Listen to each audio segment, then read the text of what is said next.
Kaltim Balbar, DPRD Kota Balikpapan usai rapat paripurna kedua masa sidang IL tahun sidang 2024/2025 dengan agenda penyampaian nota penjelasan DPRD Kota Balikpapan atas rancangan peraturan daerah tentang 1. Pendidikan Pancasila dan wawasan kebangsaan.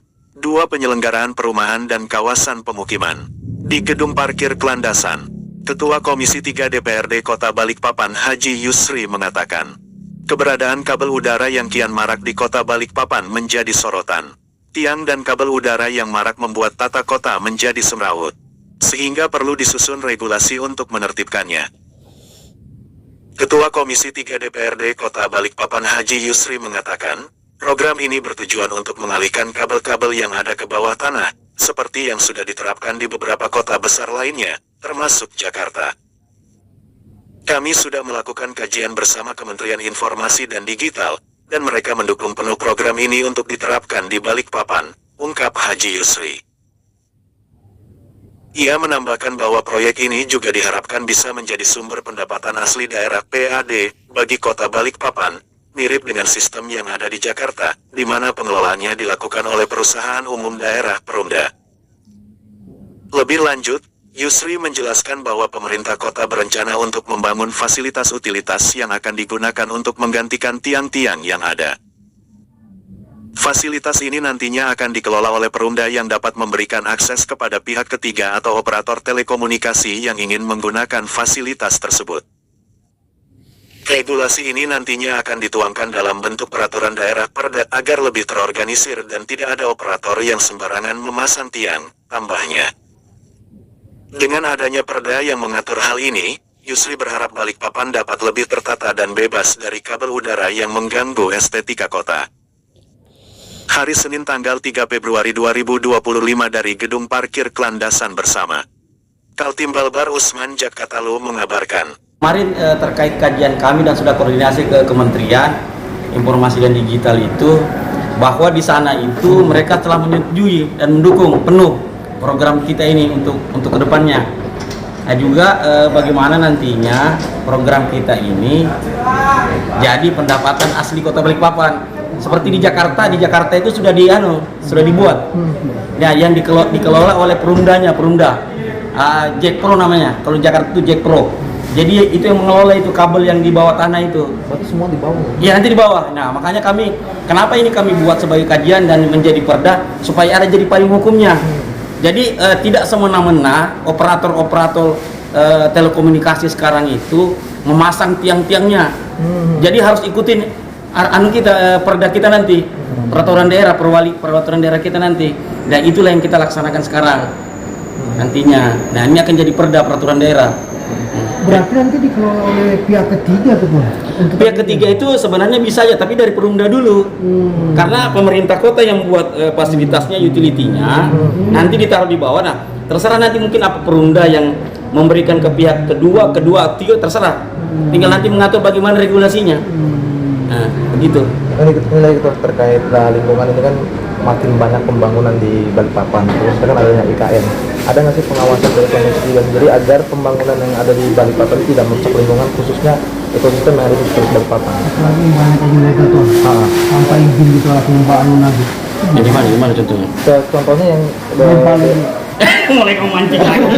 Aku sudah viral gara-gara itu, terus terang aja.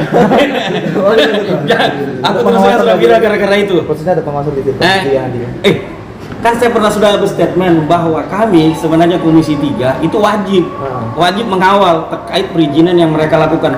Semua pengembang, ya kan, semua investor yang mau berusaha di Kota Balikpapan wajib mengikuti aturan yang ditetapkan Kota Balikpapan. Kalau enggak ya kita masyarakat Balikpapan silakan datang dong ke sini, mau investor itu berinvestasi. Wah kami senang, kota kami kelihatan maju.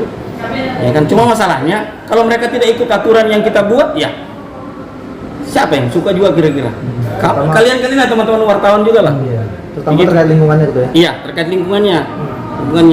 Jadi ya teman-teman wartawan juga lah saya minta untuk mengawal semua itu juga.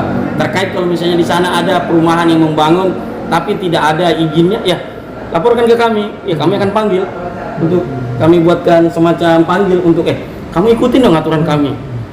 Ya kan, buat lo izinmu jangan kau asal membangun aja kalau ada izinmu, gitu. Ini gitu, tadi kan disampaikan bahwa di Sukabumi ini tercatat ada 800.000 penambahan penduduk sekarang ini kan. Iya. Otomatis kan sampah ini meningkat. Dari Iya. Komisi 3 untuk pengelolaan sampah sendiri nanti ke depan gimana kan volume sampah di sana kan sudah mulai penuh. Nah, itu sudah ada program kita sebenarnya, karena Balikpapan ini dalam tanda kutip ya, tanda seru lah sudah ceritanya ini. Itu sudah mulai penuh memang sampah itu. Tapi ke depan ini kami coba menggandeng nanti pihak swasta yang mengelola sampah itu untuk menjadi satu energi yang terbarukan nantinya. Nah, sampah itu jadi energi terbarukan nanti bagaimana nanti kita kelola. Itu nanti kita gandeng juga. Itu sudah banyak sebenarnya sudah yang mau. Mereka datang ke sini, yang penting dipermudah izin regulasinya untuk mereka melakukan kegiatan tadi yang dimaksud itu, bahwa sampah itu bisa jadi energi, sampah itu bisa bermanfaat, dan sampah itu bukan menjadi barang busuk tapi menjadi barang yang berguna. Itu sudah. Artinya didaur ulang lagi. Iya, daur ulang. Jadi tidak perlu lagi sekarang kan yang di Manggar itu punya luas sekitar 40 hektar. Dan yang baru digunakan sekitar 20 separuhnya lah. Nah, separuhnya itu kan ditanami pohon-pohon. Sekarang di sana itu. Sekarang nah ini ada 7 lubang aja gitu. iya, tapi kan hampir sekitar 20 hektaran itu yang dikelola. Masih ada sisa. Itu mungkin nanti kalau kita bekerja sama dengan pihak swasta, itu yang kelola mereka, itu tidak perlu lagi kita bikin areal baru atau beli lahan baru. Kita tapi cukup di situ aja kelola. Jadi lubangnya itu digali lagi. Bukan, nanti ada anunya, ada formulanya, ada anunya di mereka. Punya teknik sendiri di sana. Itu kayak bank sampah nantinya. Enggak, beda. Jadi nanti kita minimalis itu ceritanya. Di kelurahan itu sudah kita disiapkan, mereka daur ulang di situ. Setelah itu jadi yang betul-betul sampah baru dibawa ke Manggar. Kayak gitu nanti. Berarti dipilah dulu di kelurahan. Iya, dipilah di kelurahan. Ya.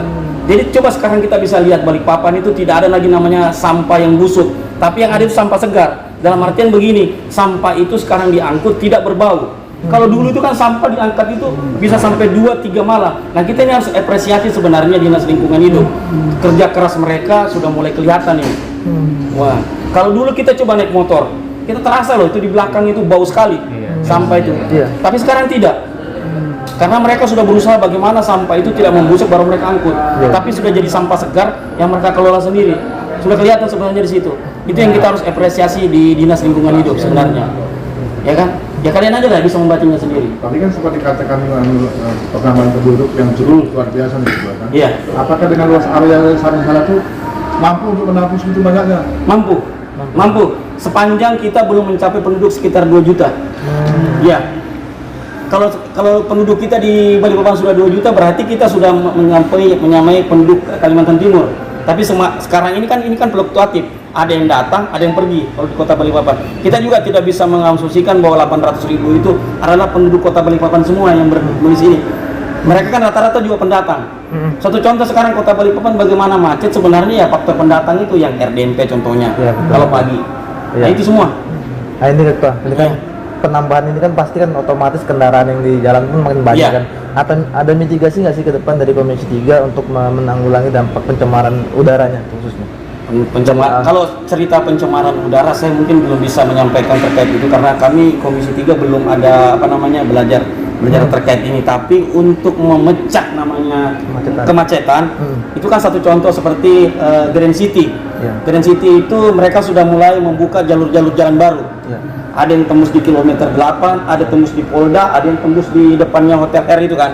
Nah, ini mereka sebenarnya sudah membuat